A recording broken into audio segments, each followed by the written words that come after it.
This is David Triana. I'm making connections, and as you all know, we are deep into the election season. This past June 16th, Conexión Media Group hosted a business networking, a virtual one through Zoom, and we also had a Meet the Candidates event. It was very successful. We had 6 different candidates come over and talk to us and talk to the audience, and we wanted to definitely thank them for doing that. But we have a very special guest today. Today we have with us Mr. Wayne Harris. He is a candidate for the Okaloosa County Commission, District 1. Welcome, Mr. Harris. Thanks for being with us. Both very much Happy for to have you. inviting me today. I appreciate it very much. We are very glad to have you. You are the first candidate that comes to our show, and so you're going to get a prize for that one. Prize already, other than you, David, of course. But thank you. But we definitely want to talk to you about this race that you have entered. You are a very experienced person. You served in the military 27 years. Correct. You have owned several different businesses, and you also have been in the county commission for several years. So you have a vast amount of experience, and we want to know why you decided to run again and during this particular cycle. Good questions. Both of them are. And you mentioned some of the things I've done, businesses. I'm also Chamber of Commerce Director in Crestview for 15 years. And I've got a number of businesses. In fact, I own 2 right now, a consulting company, as well as with my son, a publishing company. It's called Harris Chamber Team. And we consult with chambers of commerce throughout the United States. We do publications, membership directories, we do maps, we do websites, we do some geofencing and things like that. But David, I'm sure you can relate to this. There's nothing more profound to me than when I get out of bed in the morning and have a purpose. My Air Force career, like yours, there was a purpose. You know that when you put your uniform on, you had a purpose. And making money, you know, it's a means to an end, and I get that. You have to have those things, but making money in and of itself is not the biggest motivator. To me, getting out of bed and doing something that has an impact, or and as I told my kids, leaving a legacy. Things that I've done when I was on the chamber, things that I've done as I was on the commission, and things I've done in the Air Force. I left a legacy for others to follow. And I've always believed, one of my first commanders said, always leave an organization better than you found it. Yes. And hope the next person does the same thing. So for me, it's about purpose. And I will continue to be that until the day I die. I believe I have a heart of a public service. That's very important. That's very important. Obviously, with all that experience, if you, and yes, you are talking obviously to the audience of potential voters, what is the one thing or things that differentiate you with your opponents? Well, people that are you running mentioned some of them, but I've got a vast business experience. And, COVID has put us in perilous times, not only in this country, but in this county as well. We've got a lot of people that are unemployed right now. We've got a lot of people that don't have jobs to go back to. And my biggest concern is we have a lot of mom and pop businesses that aren't going to come back. And I believe now, any government doesn't create jobs for the people, but we can make it easier for the people, the job creators, to make it easier for them to actually create their jobs. The biggest taxpayers in the United States are small businesses.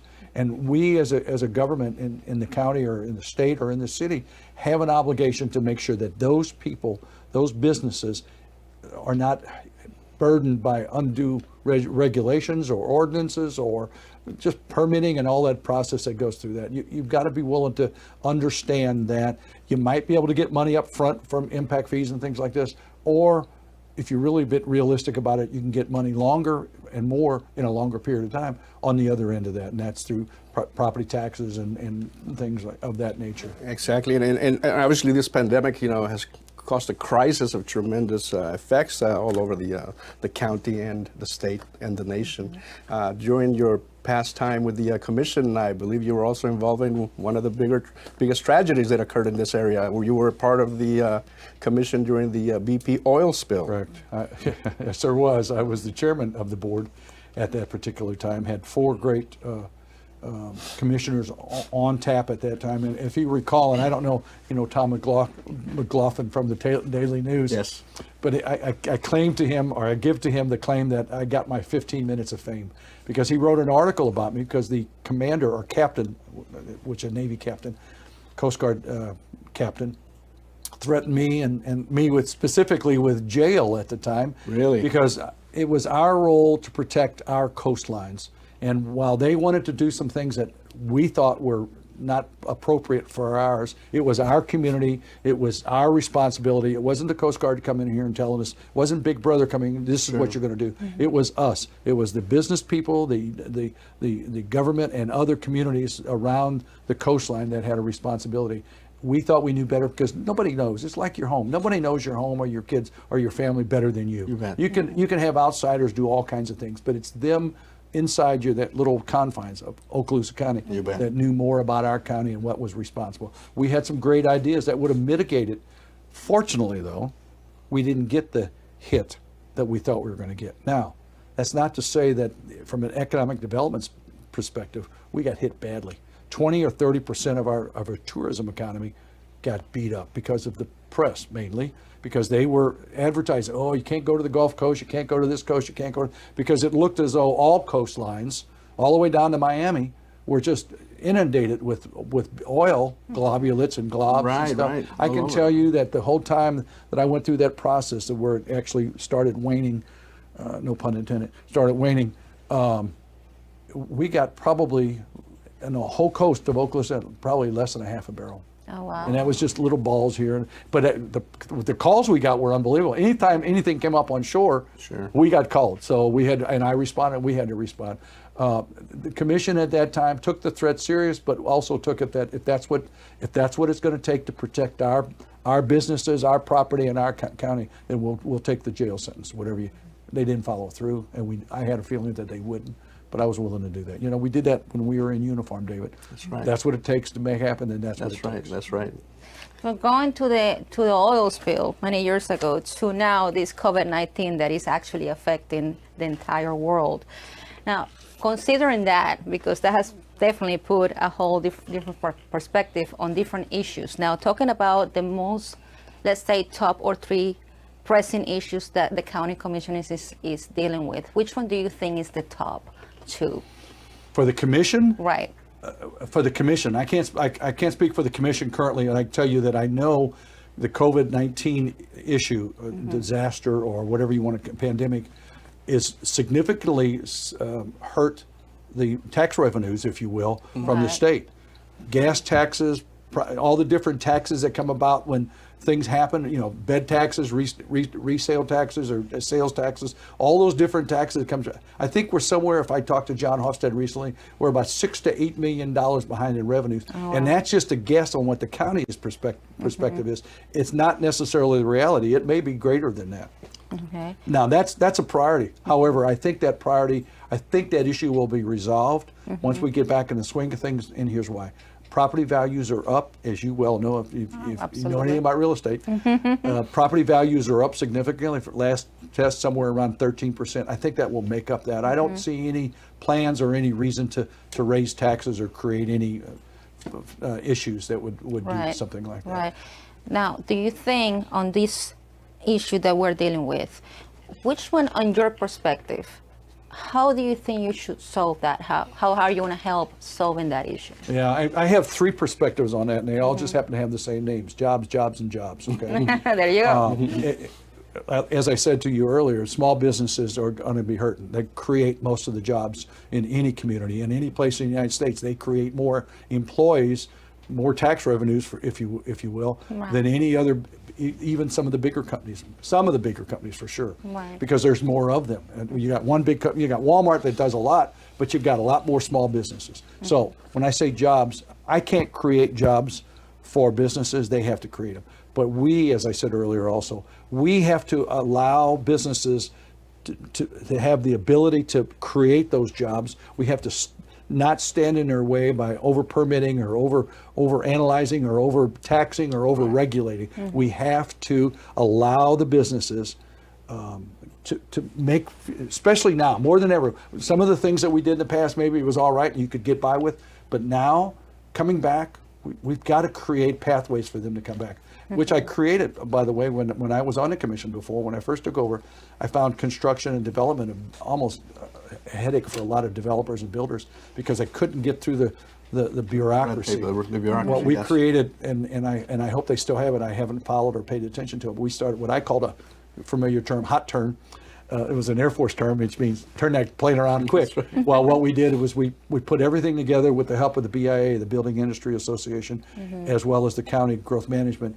And you could, if you had everything together, we'd have a meeting with all the developers or the developer and all the department heads, and then everything would be planned out. You could start turning dirt on a big construction site in 45 days. Unheard of in the past. It was 2 years. Exactly, That's good. which is great. It's a great improvement. As you know, Wayne, the biggest employers here in this area are the military, defense contractors, the hospitality industry. What other type of industries do you think we should be striving to attract to this county area? I am so glad you asked that, because that has all my time on the as chairman or as executive director for the Crestview Chamber of Commerce, as well as on the commission.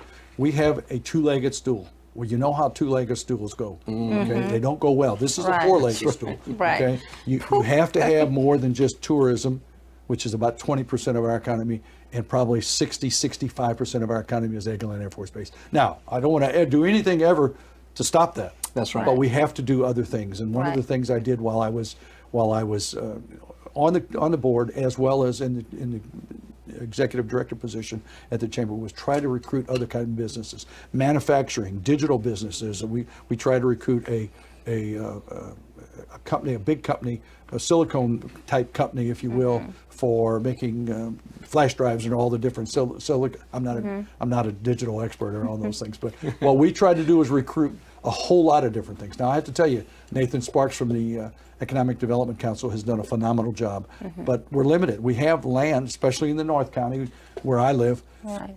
but we don't have a lot of infrastructure for those. I think the county's working towards that, but we've got to do better. I'm very proud of the fact that something that I started is coming to fruition. One of the things that we had going to Bob Sykes Airport, which is a phenomenal development site. It's zoned and everything. Tracy Stage from the airport has done everything to go in there. It's permitted. It's everything you can think of to get in there. They're finally building a road off of Highway 90 into the airport, something I advocated for, the Foyshall Industrial Parkway. Unbelievable. That's been a long time coming for me, and I can't wait for that to happen. Whether I get elected or whether I don't, I'm going to be there at that particular thing, because that's been a blessing for me to start. And So diversity is always good. diversity is absolutely important in anything we do, and anything we try to do, is diversity has to Absolutely. take part in it. Before we close it out, we were talking earlier about the election and open election versus not open election. Can you explain to the people that may not know what that means? Sure. First of all, understand that everybody votes for all districts. If you live in District 3 or District 5, Destin, first of all, you have to vote, or you can vote for whoever's running in all the other districts. That's the first thing. That is open to everyone. Everybody votes for the commissioners. And there's a reason for that, a real quick reason, and that is because when you're on the commission, you make decisions for all 5 districts. So you have to get elected from those people that are in those districts, so they know what you represent them as well. So they're your constituents. Secondly, this is the first time that I recall, since I've been here and since I've been in politics, that it's an open election. It's not a closed election, which means everybody, Republicans, Democrats, non-party affiliates, and other, all vote in this upcoming for District 1 and District 3. Those 2 districts are open elections. The other ones are closed because they either got a non-party or they got a write-in or something. Those are closed. But 2 of them, District 1 and District 3, which, by the way, are the biggest districts landmass-wise and now pretty much numbers. It's imperative, and I ask you directly, please, whether you vote for me or whether you vote for somebody else, just go vote.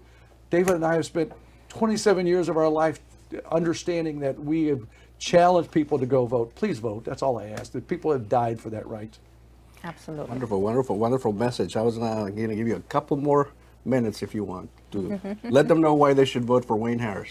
Thank you very much, David. And I think, to me, you mentioned it or you hit on it earlier, and that's about experience. We're in perilous times, and we talked about this the whole time here. This county is maybe a little bit better off than some of the other places around, but we're still in perilous times. And what you need is a leader, a person that's got experience, a person that's been there, person that knows how to reach out to the right organization, the right person, the right agency to get something done. You can't have somebody that's going through a learning curve. Right. And I'll tell you, I've been on that. It takes 2 years to 3 years to learn what it is you can do, that you were even a commissioner. Oh, I didn't know I could do that, or I should do that. What we don't need now during these perilous times is for people to have a learning curve, or OJT, term that you and I are familiar with. What we need somebody is to get in there and as soon as they get sworn in, jump into the mess and get it done. And I can do that because of my leadership. And again, that's my purpose, and that's what I want to do. Thank you very much. Again, we want to thank you for being the first candidate to join us guinea during this pig. election season here at Making Connections. We want to invite you and all the other candidates that are out there. Late in July, we will be doing another Good. social with the Meet the Candidates approach to it, and give them the opportunity to speak to the business community that we serve, and also to the Hispanic community, which is also a big listener and watcher of what we do. We want to wish you the best of luck in the race. Thank you. I think the experience that you bring, the acumen that you bring to any committee will be very beneficial, and Thank you, David. I wish you Appreciate success. it. Thank you very Most much. importantly, your passion. Well, thank you very You could much. tell right away. I'm glad that because that's important to me. That's what's real important to me. Well, Thank thank you. you so much. Thank It you was both. been a pleasure.